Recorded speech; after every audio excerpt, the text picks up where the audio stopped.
لاړې مازدیګر چې راشي هغه تللی نور اوس بل موټر ولاړ دی دا سړی ده چې پوښتنه وکړي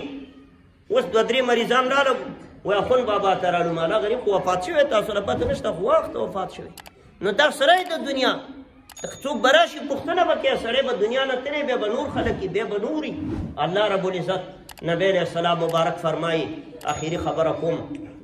الدنیا حلوة خضرة وإن الله مستخلفكم فيها فناظر كيف تعملون دا دنیا خواږه ده او شنه ده نبی علیه السلام وایي ډېره خواږه ده او ډېره شنه ده څنګه خواږه ده دا دنیا دې ځای نه تګ موږ غواړو ولا چې چا راله ویل سبا را به مړ کېږي چې نن به مړه شو د غم نه ځکه دنیا خواږه ده که نه او ځانونه هم پرې پړ مخې ور غورځولي بېشکه دنیا خواږه ده او ته شنه ده وان الله مستخلفکم فیها مبارک فرمایي الله تاسو د دنیا ته ټول په یو ور نه راوړي یو بل پسې راوړي یو بل پسې ګوره مخکې دوره دلته د نورو خلکو ودي اول سب کې چې کوم خلک 50 کاله مخکې ناست و هغه یو هم نشته 100 کاله مخکې بیا به 100 کاله پس دا شته مخلوق یو هم نور خلک به دلته ناست وان الله مستخلفکم یکې بعد دیګري الله راوړي یو بل پس یو فناظر کیف تعملون الله ګوري چې تاسو څه کوئ دې دنیا کې بد کوئ که ښه کوئ په کومه لار باندې ځئ د پیغمبر په لاره ځئ که د ابولهب په لاره ځئ د نبی علیه السلام په لاره ځئ که د ابو جهل په لار د موسی کلیم الله په لار ځئ که د فرعون د ابراهیم خلیل الله په لار ځئ که د نمرود په لار باندې ځئ دا خو دوه لارې دي که نه متقابلې را روانې دي دنیا نه دا را روانې دي دې خوا نوح علیه السلام دی دې خوا سرداران د کفارو دي دې خوا ابراهیم خلیل الله دی دې خوا آزر او نمرود دی پلار یې نمرود سره ولاړ دی مور یې هغه سره ولاړ او بچی دې پله دی دې خوا موسی کلیم الله دی دې خوا فرعون او قارون او حامان دی ان فرعون وقارون وحامان الله رب العزت وایي دا درې واړه چې دا درې واړه د خاطئینو او د خطاکارانو نه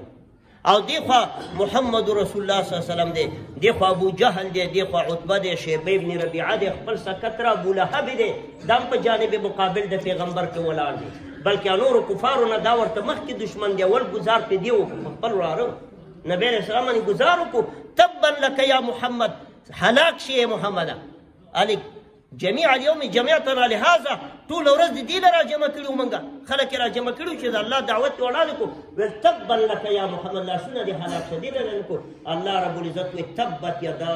ابي لهب وتب د ابو لهب دواړه لاسونه دې هلاک شي وتب الله وایي هلاک شو یعنې د آخرت قبوله شو ابو لهب په کورونا کې مړ شو کورونا مرض موږ به ویل په داسې مرض مړ شو چې خپلوان نه ورنږدې کېده مفسرینو لیکلي قرطبي او روح الماني موږ ویل دا به څه رقم مرض و موږ به بعضې وخت کې ذهن کې راتله چې دا څنګه مرض و چې زامن هم نه ورنږدې کېده او خلکو له یې روپۍ ورکړي چې دا په لرګو قبر نه راکش کوي موږ ویل دا باسې افسانه یي الله په خپلو سترګو راله د ابولهبه تاریخ وښودو په خدای باور وکړئ کورونا کې زامن به یې لرې ولاړو دفن کړي پلار له به یې څوک راوړي په مزدورۍ به یې نیولې وه قبر له به یې په لرګو باندې ورګزار کړو الله موږ ته هغه نمونه وښودله په دې وخت کې نو ابولهب په داسې حال کې لاړو الله رب العزت دې موږ داسې حالت نه وساتي او الله دې زموږ کامله اتباع د نبي کریم صلی الله علیه وسلم نصیب کړي درود شریف علیه